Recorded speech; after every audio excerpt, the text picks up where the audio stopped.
It's a Thursday afternoon, and we welcome you to the National AIDS Council HIV and COVID-19 webinars. These are discussions that we bring to you live on Facebook, and what we would want is for us as a country to dialogue on all issues critical to us when it pertains to HIV as well as COVID-19. We do know young people are a critical sector when it comes to these issues. And today, we know that one of the key strategies in terms of HIV prevention is the issue of condom use besides abstinence. But surprisingly, in our country, we have had a number of reports of morning after pills actually running out, particularly in centers where there are tertiary institutions, leading us in a way to then feel and conclude that maybe our young people are the consumers of morning after pills. So the key question that we have is, are they then using condoms? We have three exciting young people who are here with us, and they're going to be sharing with us what exactly is happening on the ground. And assisting me on sign language, we have Tinotenda Magwenzi. And in terms of young people, we have Tanya Vinyo. Tanya, we welcome you. Tanya is also joined by Charity Mageza as well as Sibonkosi Mshapaidze. I want to start off with the gent. Okay. Tanya, when we are looking at the issue of condom use amongst adolescents, how is the situation on the ground? Okay, currently young people are not are accessing services in the public health sector, and majority of young people, some young people are using them and some are not using them, because young people tend to believe that condom use they fear much pregnancy versus STIs and HIV, whereby they will choose to do ekedero vachiita maCondom, vamwe vachita anondireactors, then some then some young people my fellow okay, anzi tikashandisa maCondoms vamwe vanodzozo izvino affect erection, vamwe vanoti ndoita mapundu. There are lots zvinotaurwa nema-young people. Mumwe anoti kana ndikanzwa munhuwi kunyanya in-public sector ma-blue gold and mambada anondinhuhwira zvokuti ndobva ndatoaffecteka. So these are some of the things that young people are saying. Yes, ndozvinotaurwa nema-young people. Charity, from what you've witnessed, zvakamira sei? Ndinoona kuti vasikana kunyanya havadi kushandisa maCondoms. Why? Because vanenge vachiti tinotya kusiyiwa nemapartners edu. Mostly vanotya kusiyiwa, havatyi zvenhumbu or even ma-STIs. Vanenge vachitya kuti partner yangu ndikazoshandisa condom anondisiya. And then as in kuside people with disabilities, vanoona as if kuenda in a relationship, it's hard for them. So vakaona mukomana anenge auya vakadanana akanzi uyatite sex, anotongobvuma just because anenge achitya. Akanzi uyatiti unprotected sex, anenge achitya kusiyiwa, saka anotongobvuma. Why the issue yekusiyiwa zviri kubva kupi? Mati madzidziswa here sevana vadiki benefits yekuti kushandisa maCondoms? Tiri kutaura isusu kuti vakomana havadi kushandisa maCondoms, saka kana wati ngatishandisei condom anobva ati relationship ngaipere. Ndokwauri kubva here Charity? Nyatsoti tsanangurira ipapo. Ndoda kuzodzoka kuna Tanya kuti nyatsodzwa kuti chipa vakomana mune makuda kusiya relationship zvinenge zviri kufamba sei? Anenge achinzi saka iwe uri kuramba kurara neni, saka haundidi, saka ngatiite zvakadaro kuratidza kuti iwe unondida. Pasina condom ndokuratidza kuti unondida. Iyo pfungwa dzavo dzoti pasina condom ndokuratidza kuti unondida. Tanya, sevakomana. Alright, sevakomana zvatinoita tinoti kana akaramba kushandisa condom, akati auda kushandisa condom neni, anenge achindipuma uroi semukomana. So inini zvekupumwa uroi ndenge ndisingade, plus iye haratidze kuti anenge asingaratidze kuti anondida sema young people vakomana ndo zvatinenge tichiita mumastreets kuti ano kana iwo tikaita zvakadaro meaning kuti we have created a bond yakanyanya versus maCondom plus generally sweet rim paper harinake, so there is pleasure without using a condom. Sibo, ndakuda kuuya kwauri muchishanda nevamwe venyu vechidiki zvakamira sei? Vechidiki vari kushandisa macondoms here? Hanzi sweet room paper harinake, zvanzi kana tikashandisa condom ndobva ndasiyiwa. Vechidiki pane dambudziko, pane vanoshandisa faithful users variko, but kozoita vamwe vekuti there are certain misconceptions when it comes to condoms. Sambotaura natanyo yokuti hanzi sweet room paper harinake, unganokudza kuti my erection will go. Vamwe vasikana ndo vanototi unondipfekera condom kuti ndiri hurere, saka ndo zvinhu zvacho zviri kunyanyonetsa when it comes to condom use. But knowledge yekuti mudzwe kunzi pana ambotaura akati vasikana vanotya nhumbu than STI, which means why tiri kuti morning after anotopera because you are indulging. Discussion ye HIV STIs inombouya here mukudanana kwamunenge muri kuita sevechidiki?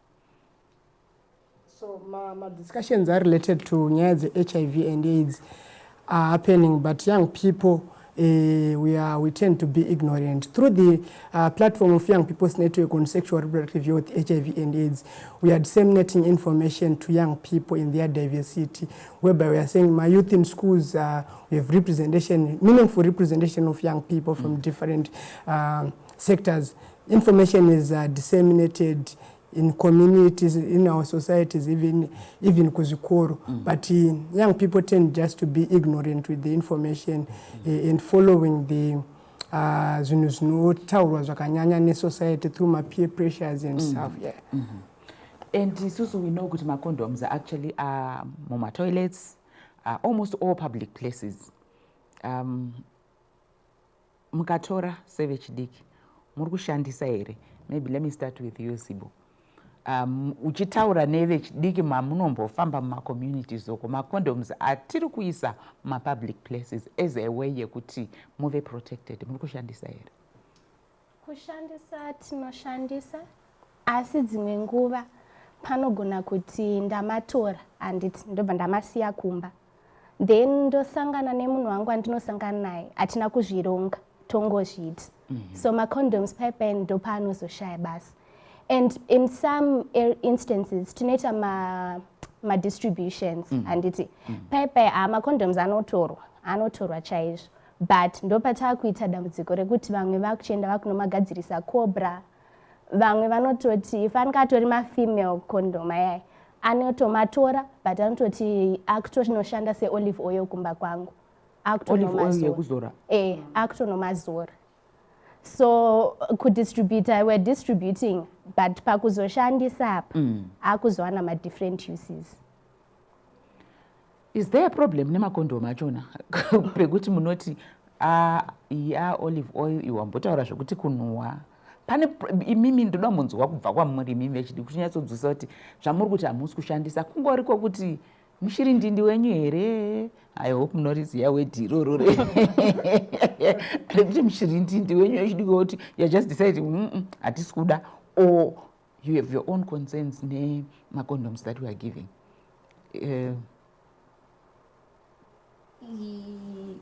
When it comes to female condoms, vakomana vacho vanenge vakuramba tondishandisira condom kubva pavatanga kushandisa condom warara nevanhu vangani, saka vasikana vanenge vakutotya kushandisa mafemale condoms. Why is that so? Because unenge wagara waripfeka kudhara, zviri kubva kupi that misconception ikako kekunzi uri kutishandisira condom one takawanda? Unenge wagara waripfeka kudhara plus futi yenyaya yekuti izvoni kutya kusiyiwa kunyanya-nyanya vanhu vanenge vachinja kusiyiwa stereki. Tanya, pane problem here nemacondoms atiri kudistribute? Alright, panyaya yemacondoms ari kudistributor, isu sema young people hatisatane pekugara number 1 tichiri under the custody of my parents nemacaregivers yedu. So ndogona kuwana mukana nebaby 2 minutes mama pangu vaenda kumashops vaenda kana kutown, then pavanodzoka obviously vachanzwa mweya yake maCondom mambada. I can tell you anonhuhwa. So our concerns as young people, we prefer mostly flavored condoms, fantasy, machichi, kuti kana achinga aiswa public sector. I think the uptake of condoms better, uptake and use of condoms better societies edu. I think we can reduce nyaya misconceptions towards nyaya condoms if kana tichinge tawana kama wakabuda vakadzoka vakanzwa maungonwira maapple asi vanombotenga maapple mumba zvakasiyana neaya uri kuti watanodzimai mamwe acho aya pana anonzi mafantasy fantasy toti iri kunwirira banana mba hamuna kana saini yebanana unotora bhepi kuna mama hanhuwe here iwayo kana kuti ngirikiri nyatsokutitsanangurira kuti tinzwisise concern yenyu. I'm sure policy makers would want to really get to the bottom of it and maybe action can be taken. So it's important that we bring out the issue as clear as possible. Okay. Anonhuwirira chekutanga and mweya wacho unokurumidza kuti ase kupera, so vanogona ngotora like something like spray like chibos, they smell good. So what's your view paissue iri kutaurwa yekuti nyaya yemaflavors vis-a-vis macondoms maybe ari kupiwa mupublic sector? Maflavored tiri kutomada. Speaking on my youth card tiri kutomada because sure mbada rinonhuhwa, and as a youth ukashandisirwa mbada ndakabuda apa munhu wese anotoziva kuti iwe busy. Really? Yes, they smell really bad. Saka singe tichitodawo maflavored ari nani. Inoona ngo ndakabudawo nchinwirira banana 20 bond pamwe ndangozvitengera anditi nangwe kana mama wakasvika mabanana achinwirira mumba zviri nani, you can explain. Pane kuti smell here, there's no getting away with that one. So maflavored ndo atiri kutonyanyoda sema youth. What are the challenges amuri kusangana now in terms of maflavored? Maflavored anotengeswa handiti?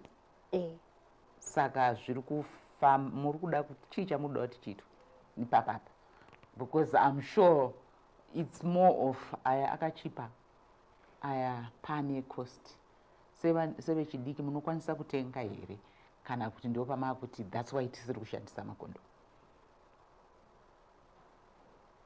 Okay. Sevechidiki kusashandisa maCondom achona flavored condoms is because kuti we don't afford them. Ndochekutanga. At the same time tichida kuzvipreventa, but you see kuti nenyaya yakamweya kaka vamwe vanoreact vanoti mapundu panyaya dzema arigara ari public sector. Young people would decide.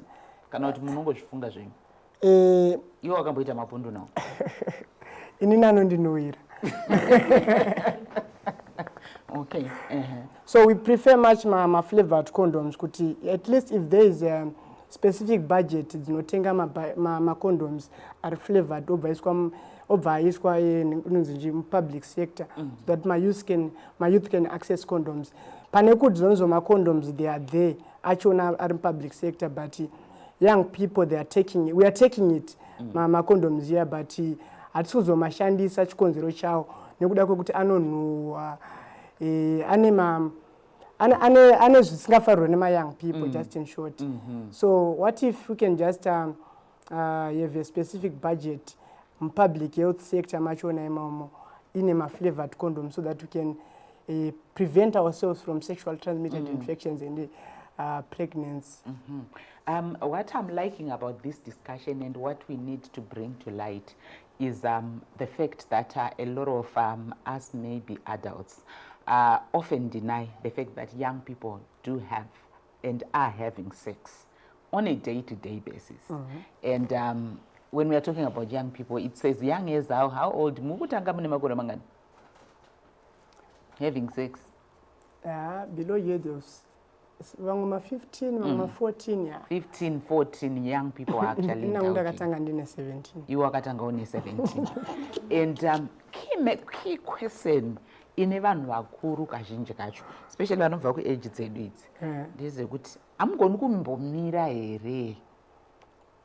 Ndoda kuti munyatsi kuti vanhu vechikuru vanzwisise, because toda kusvikawo pekuti tione kuti what role can families play in influencing uptake of condoms nezera renyu imimi, kuti tibvise madhimbara amataura yaya, tiise maflavored amataura yaya, but kuti udze hama yako kuti mama ndiri kuda pabudget renyu ndiisirewo budget refantasy, mubereki ari kuti wapedza chikoro, wapedza zvauri kufanirwa kuita.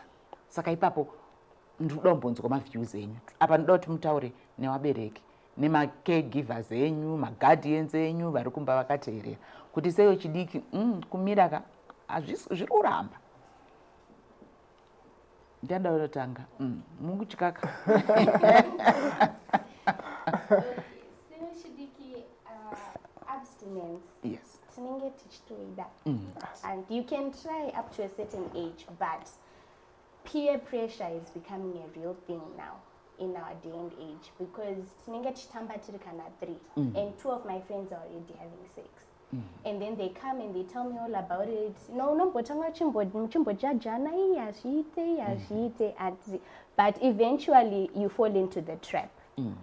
So I think parents need to have open and candid conversations with our children, because in as much as we can try and kuzvivhara zviri kuitika. Imi muri kuti hanzi peer pressure. Ini ndobvunza kuti hamugonawo kuita positive peer pressure here yokuti iwe une shamwari dzako 3, 4 dziri kushandisa dziri kutoita sex, iwe what I'm going to influence them kuti vasashandise vasaite early sex. Can we abstain? Can we hold? Zviri kunetsa here kuti tiri kungobatwa negative peer pressure, but positive iri kuramba. Regai timbonzwa messages ari kubva from other young people who are watching. Anzi nasimba raishe mabvura sweet aridyirwe mupepa ambaisa kanhu kake kekuti ari kuseka. And then someone is asking kuti what's a condom? I think we'll find a way yekuti ti explain kuti what is a condom. Hanzi uyo ari kushamisika kuti hanzi anondinhuhwirwa. And then hanzi naRobert Matanga, pamwe pacho time doesn't allow to use condoms, kungorova yega zvinoonana mberiyo. That's young people speaking. If you have sex more ndimurehwa sinyoro, hamene zvavana masene maviri mitupo miviri here murehwa nasinyoro. If youths have sex more than twice, they get comfortable and start kurova yeke. Repeated sex with the same partner is causing non-usage of condoms. Yekuti taakuzivana. That's one critical issue yatiri kunzwa iri kubva kuvana vechidiki. Petronella Nyamanza ari kuti I'm following. Hanzi naPesi Magutswa mujolo here uyu. And I'm sure zvokutizwa izvo ndo mujolo yacho handiti yekuzonzi to end in tears. Yeah, so Pesi mujolo chaiwo njani. Hanzi ukasamuvharira anonovharirwa nerimwe tsaga, saka nguva yekutsvaga kondoma haiwaniki. Shuwa kapa unenge wasara nekutenga hupfu chete. Saka vari kutaura kuti zveshuwa young people are having sex. Nigel Masunda ari kubvunza kuti muri kuvapa here macondoms acho. Nigel, I'm sure you know kuti in public health sectors macondoms vechidiki vatotaura kuti tiri kupiwa, but havasi kudari kunzi ari kunhuhwa. Hanzi zvoda mafantasi ekuti unonhuhwirirawo kaapple, unonhuhwirirawo kabanana, ndokwazviri kubva nako. Good day to you, Tendai Madam Dini. And yes, Trevor is saying no, they are not using condoms, and definitely that's what young people are saying. Then Anzina Priscilla Mtungwazi akudhura makondom acho. Ngatimbotaura nyaya yecost iyoyo. Tambe tichitaura zvazvitaurwa paya tichiti kuti mama ndiisewo pabudget refantasy yangu yeorange kana kuti yebanana kana yechii, zvinobuda here considering hardships ane maparents. Tichidzokera zvakare panyaya yatambotaura yekuti as vana vadiki peer pressure iya yataurwa naSibo kuti inouya kwamuri, and then it's mainly the negative peer pressure inokubatai wotadza kuti woti wakusiyana nazvo. Andi inayo nyaya toni. Alright, in terms of kuti vabereki vedu tingavaudze sei kuti isusu tinoda kushandisa makondom kana kuti zvekurega zvepabonde zvachose zviri kunetsa.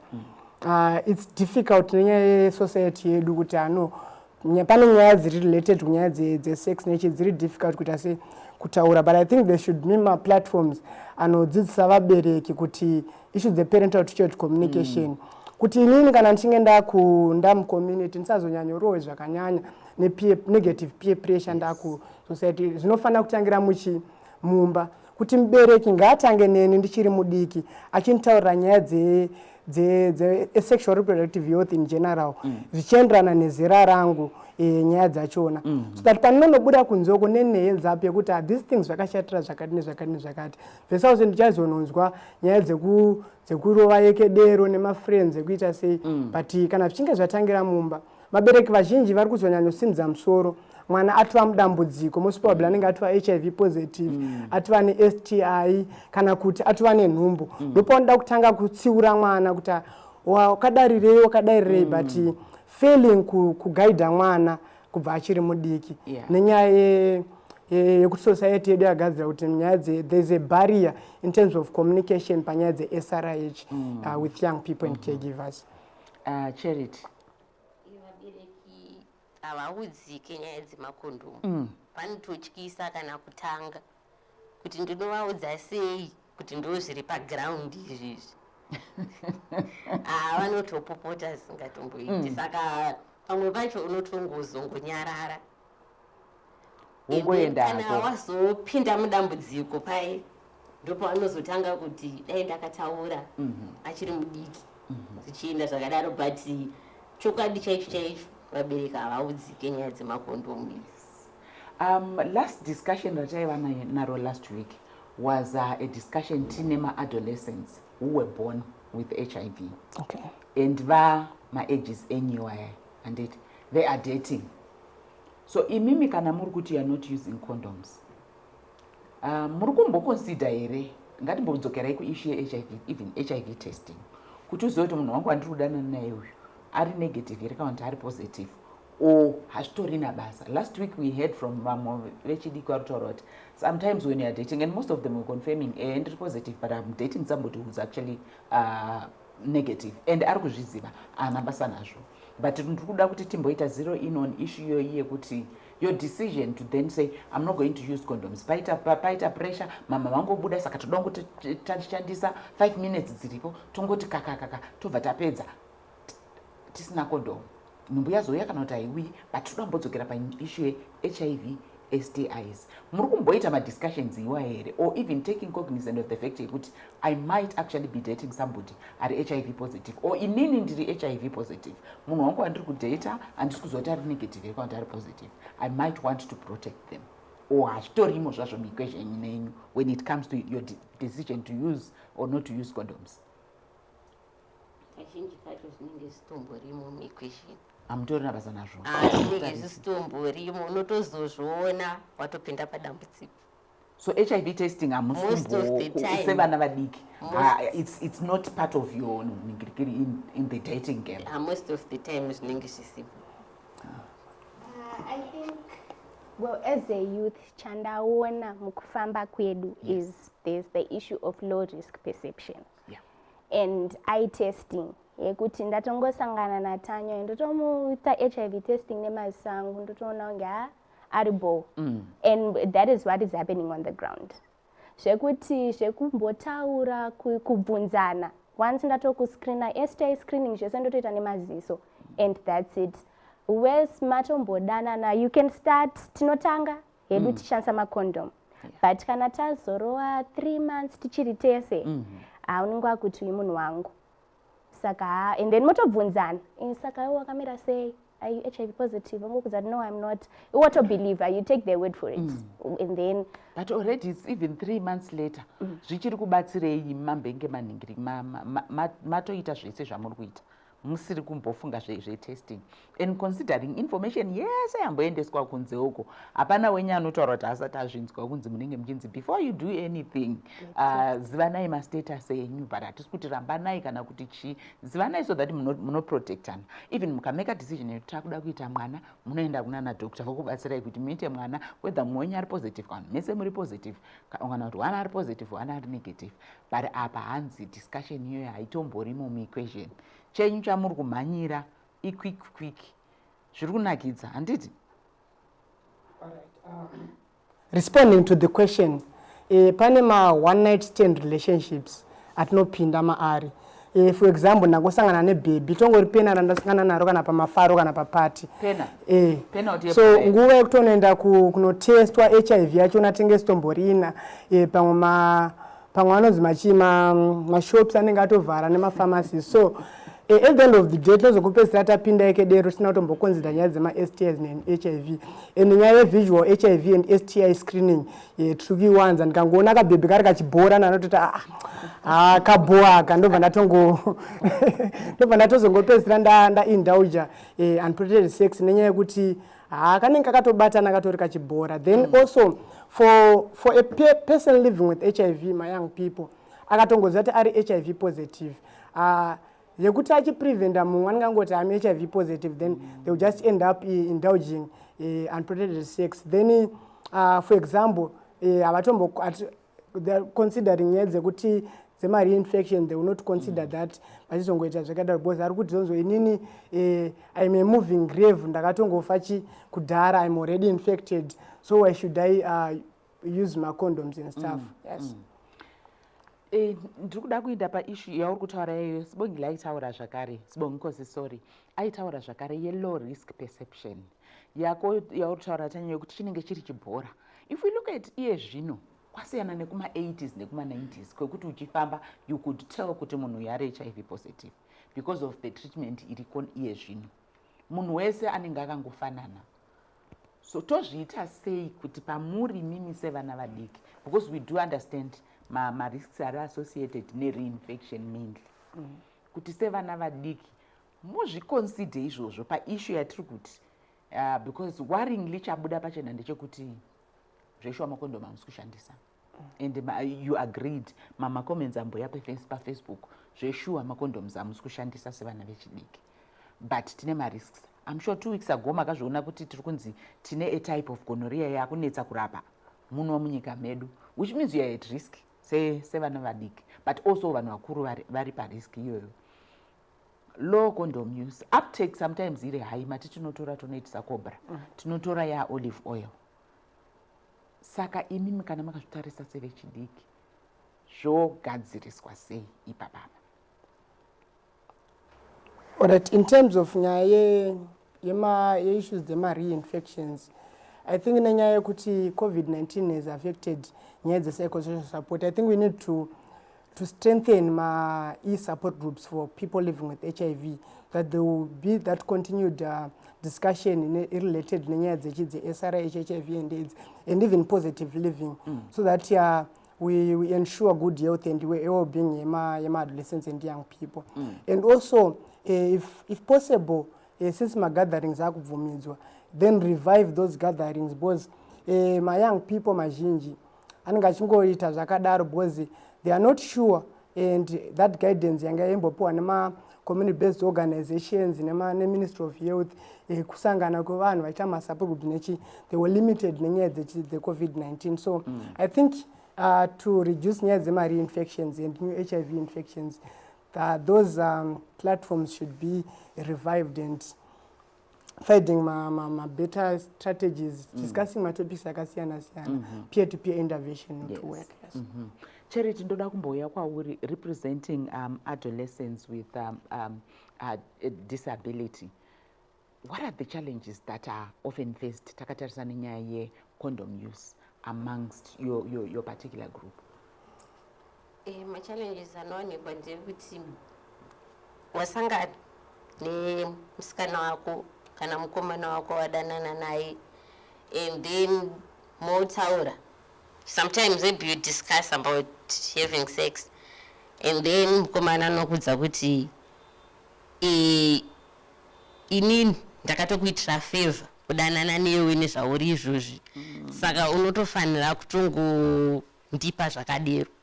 Saka iwewo pfungwa dzako dzotofunga kuti chokwadi ndakatoitirwa favor, pamwe pacho itori pressure yekutoti zvechokwadi kubva kumashure kwese uku anambobvira namboitawo mukomana wangu wandakaita, and then nekudawo kudiwa utongoitawo zvakadaro. Kazhinji kacho itori pressure chaivo. Pressure yedu ndambogadzirisa misconception iri kunze uko Charity yekuti when someone is disabled, people often question, vari kuzviita sei? There is a perception ngekufunga kuti kana vanhu vari disabled havafanirwi kunge vachiita sex because unenge uchinzi maybe hauna here mapatsa ane vamwe kana kuti ndoda kutomboedza kugadzirisa kuti uudze vanhu vari kunze uko, because I think even just recently pasocial media nyaya idzodzo dzakangozara nekuda kwamarepresentatives vakaroorana zvikazoita sei disability, HIV, condom use, issues of sex. Ndoda kutombonyatsoudza vanhu vazvinzwisise kuti having a disability handina kusiyana nemumwe mwana mudiki. Handine disability nditongoriwo munhu akafanana nevamwe vanhu. Kana kuri kunzi ndinoita HIV nditoto HIV just because nditongoriwo munhu. When it comes to sex ndinotoitawo mafeelings despite kuti ndine disability nditongoriwo normal person ndinotoitawo mafeelings sevamwewo vanhu vese. So what would you suggest should be done maybe to make sure that condoms are also easily accessible to people with disability? I think my support groups and then kutotanga kutodzidziswa kwacho about the condom use and then nema group discussions nevamwe vesa kuti vanyaso understand the way of using condoms. Yeah. Because stigma yekunzi ndakuitira favor kutoti ndadanana newe ndatomboti wauya nditomborara newe kumunhu anenge aine disability ingabviswa sei iyoyo mucommunity kuti munhu azive kuti kana ndati ndiri kudanana nacharity ndiri kudanana nacharity handisi kudanana nacharity nedisability. So anything chandiri kuita whether ndaenda kuna Sibonginkosi who's supposedly able bodied kana kuti ndaenda kuna zvakafanana zvobviswa sei izvozvo zvokuti munhu anofila kuti I've done you a favor kutodanana newe uine disability. I think you're not tofanira kudzidziswa kubva kumba chaiko vachitori vadiki. They have to differentiate between inini nedisability. Vanhu vanofanira kutanga vaona inini vasati vaona disability. So I think vanhu vanofanira kutodzidziswa chaiko about disability. Sibonginkosi, totarisa isusu pamuri Vechidiki. What we know is the importance of using condoms. Muri kuiziva. Hapana asingazivi. Asi hamusi kungoshandisa chete. Nema reasons, different reasons aya amataura. In your own opinion, zvoitwa sei kuti titi? Yes, I know mataura favorite type of condom yamuri kuti muri kuda. But I think you all agree kuti it comes at a cost.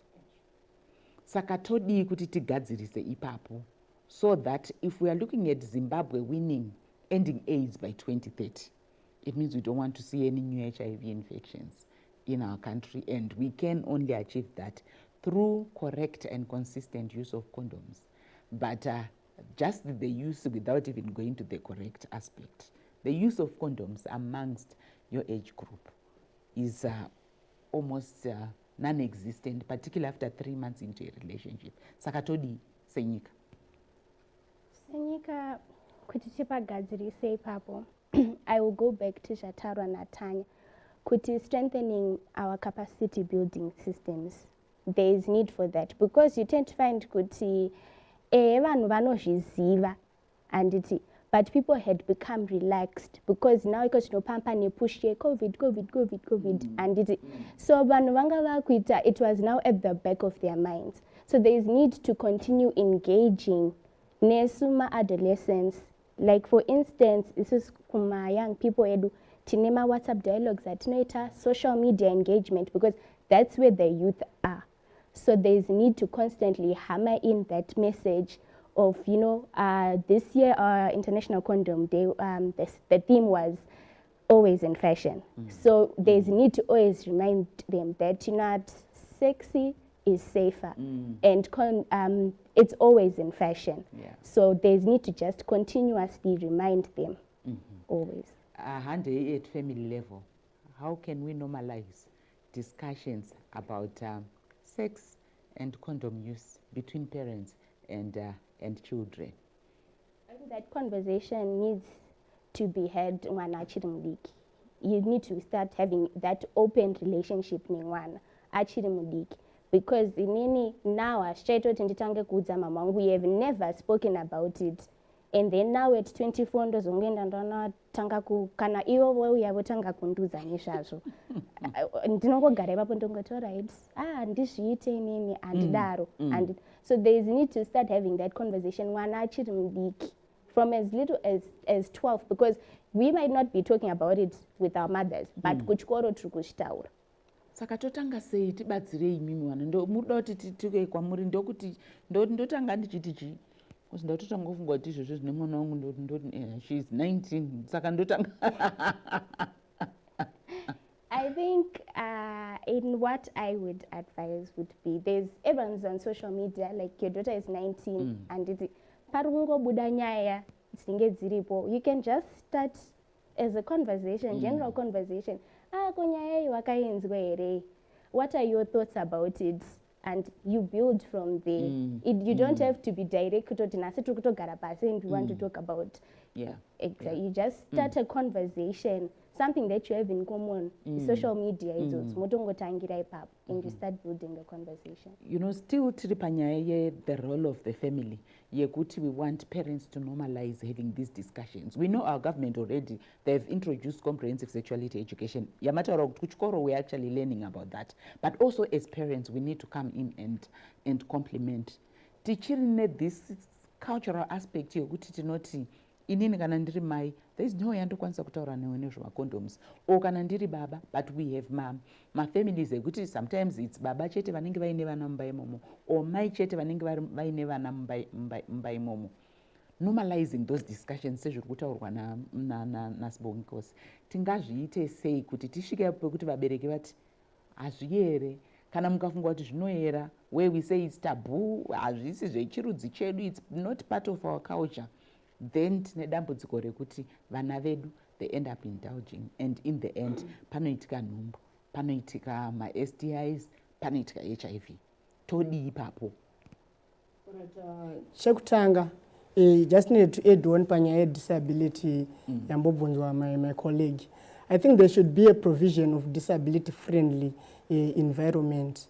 Whereby we are saying kuti kuma clinics kwachona ngakuitwe ma-ramps, ma-rails anoita kuti people with disability vakwanise kuita access the facility, because they might not be going to my facilities, or because environment yachona haistori friendly. And also disability friendly materials, for instance IEC materials in braille for people who are blind, and also sign language materials kuti whenever pachitwa ma sensitization, there should be ma materials developed in sign language that they can target ma populations. This is one of the things we can include in one. Then also responding to the question yekuti how best ma caregivers can be ngrinanye the macondoms.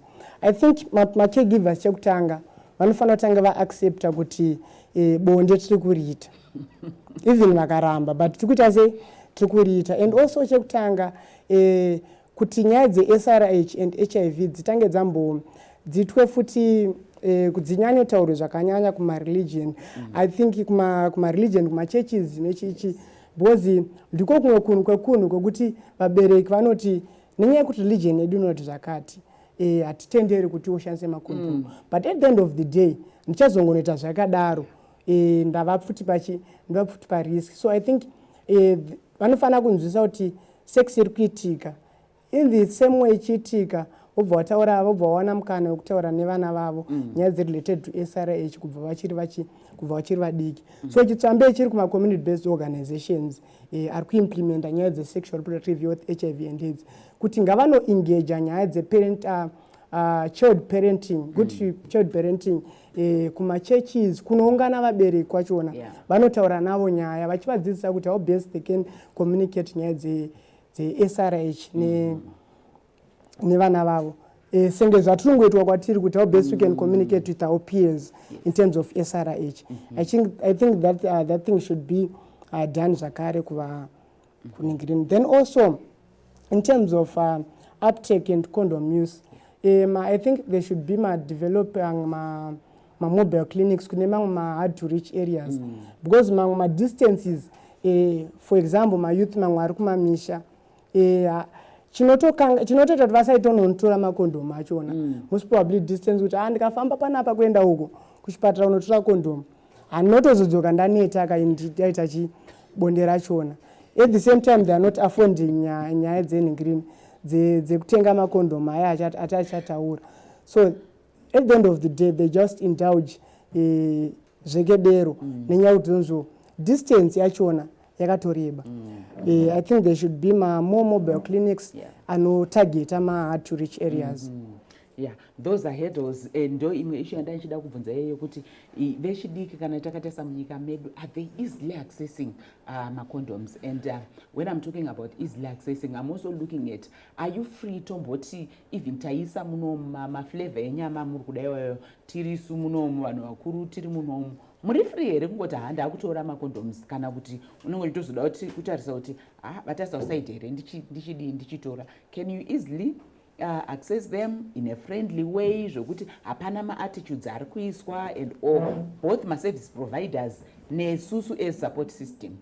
Totanga nekunaswa because in terms of my experiences amaona accessing them is a bit of a struggle. Like I say, ma-service providers and walking into a clinic uchiti ukuda maCondom saketa saying ndichiri musikana ndisandarorwa unototariswa kuti kumadi handiti worse off. I also wanted to add pavanga vachitaura ma-issues ema-persons with disability. Vakaenda kuclinic vanonzi nemiwo munoita sei, and so after that best believe hapana paachambodzokera achinonotora. Even in public places you always get that yekuti uri kupuwa maCondom. So accessing them, especially for my adolescents, is very difficult, especially those who are below the age of 16 worse, because to note if you're below the age of 16 you need a guardian. So that's another issue when it comes to accessing the condoms. Yes, Jared. maCondom arinetsa kutora especially kana uri person with a disability unototanga kutosidelinwa. Saka iwe maCondom munomadi zvauri izvozvo unotoshandisawo maCondom. Saka antonetsa kutora unotomirira kutoti vanhu vatange vatarisa kuside atoreke free. Ndicheko in terms of iyo inyaya yekunzi kutora for vakomana is it easier kana wakatarisa even nekuzoti kuvasikana sevakomana mune machallenges here amunosangana nawo pakuti ungoita easily access the condoms? Kuvakomana pane vamwe kuti vanokwanisa kungotora maCondom achingoti even society kataura zvainitaura ndoita sei nongotora maCondom. Then you will see kuti nyaya yeaccess zvakanyanya inonetsa kunyanya ndichitotora kana maCondom panapa tikatongwana akaiswa patable apa kungopfura chimatora it's not that easy. Access yachona intase inonetsa because unongofunga kuti vanhu vachazotipa musoro pangu.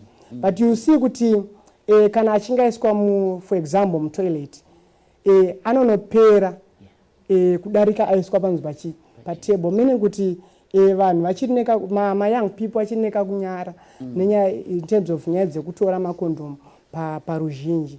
But kumaclinics mamwe service providers they treat us like vana, forgetting kuti we are also clients tasvika. Kuti ndasvika inini ndikuda maCondom ndaona mashandisa, but nombotanga wambopinzwa muinterview udawo matora udawo maita sei, they know the use of condoms, but for the fact yekuti vanenge vachifunga mwana wavo ari kumba vakutaura neni inewe yekuti ndogona kutozoregedza kutora maCondom achona. So I think nyaya ye-youth friendly services inofana kutrainwa all the nurses, not because there are certain individuals vakatrainwa but havasiri vatinosangana on day to day basis patinoenda kuchipatara. So access inchonopiwa na-service provider is difficult, but unoona access inogona kuita easy kuti I prefer much kunotora ku-organization than kuenda pa-clinic yedu ma-city health clinics or even ma-government clinics. So access ma-clinics it's difficult but kuma CSOs iri easy. Ndobva ndada kutarisa nyaya ye-sweet inodyirwa mupepa, which is a misconception, I want to say. Waseka, which means ndiri kunyepa. Zvakasiyana here, having sex with a condom and when you're having it without. From your own experience, sevana vechidiki. Tinoda kuita demystify, is it a myth? Kana kuti muri tomboti ndiro flavor iroro apple banana. Pane mutsauko? Da, hapana mutsauko. Hapana mutsauko, is just pamwe pachona sevechidiki kuda kutozvidefenda kuti ungoita yekedero for your own reasons. But kusiyana hapana. Munenge muchidirei kuita yekedero chimbondiudzai? Kana muri kutotaura zvenyu kuti zveshuwa mutsauko hapana apa? Zvekedero sitiri mupepa, risiri mupepa. All right. Sitiri risiri mupepa. We say rinonaka. Yekedero intase inonaka, but whilst iri a myth, then to some of the boys zvavanotaura vanodonzo musikana anenge asina anenge achiramba inonzi kushandisa maCondom chichi vanozopedzera kuti anga wada kumufikisa obva mupa nhumbu obva vanomudhamba. So these are some of the things zvinoitwa. Some of them zvinoitwa kufikisa munhu, and some of the times zvanambotaura zvokuti munhu anenge atori HIV positive kudhara hachina basa nekuti the next person achazovei. So anozongopedzisira aindulge into unprotected sex, but there's no difference using condoms and unprotected. Charity, tiri panyaya yesweet remupepa. I don't think there's a difference between kushandisa condom nekungorova yekedero. Zvimwe zvacho kune kuri kungoda kungofikisana, like Tanya says. Kune kuri kuda kungofikisana, ndine HIV yangu handingafe ndega. Iwe wakambondiramba paipai saka ndoda kukufikisana asi ndakuwana. But I don't think there's a difference. I'm glad it's coming from you as young people, and I'm hoping that we are not going to use that as a reason why we are not using condoms as young people. You heard it from them. They are saying, apana mutsauko zviri musoro. Maybe issue yavangotaura yekuti in terms of the quality of condoms, kuti maybe ari public sector anenge aine that foul smell yavari kutaura, but in terms of the level of enjoying the sex, and hazvina kana mutsauko. So in case would we like to add to that perspective? Yes, I would, because that is a very serious issue. Kama youth patinenge unaona patinombotaura navo tichiita madialogues, that's always the issue, kuti sweet haridyirwe mupepa, iwe wakambodya sweet riri mupepa here. So what we always say is it's mind over matter. It's all in the mind. Yes. Even kana vanotanzi pandinopfeka condom I lose my erection, it's all in the mind. Pamwe zvakangoitika ka1 munhu vanotanzi a person will lose an erection every now and again, but it's not because of maCondom. It's all in the mind. And tinotaura futi chiti the biggest sex organ is not down there, but it's the brain. Sike kugara tozviudza kuti aiwa izvi hazvinake, it's all in the mind zveshuwa. Totiwa futi kana iwe uchifila kunge latex harite, vamwe vanoti hanzi I want to feel the feeling. And if you want to feel the feeling, kune anoti lamp skin condoms. Iwawo ari thin anowanika kumapharmacy. Homwe yako chete. Aende muri kuzviziva zvese. Homwe yako chete. So iwayo it's as good as munhu ana chaakane chaakatopfeka. Iwawo ka they are very thin. Zvekuti unongochitonzwa kunge uri kuita yekedero. All right. Ngatichinda ipapa hondo yedu ye-young people and morning after pills. Ari kunzi tiri kuita run out muma chii chiri kunyatsoitika?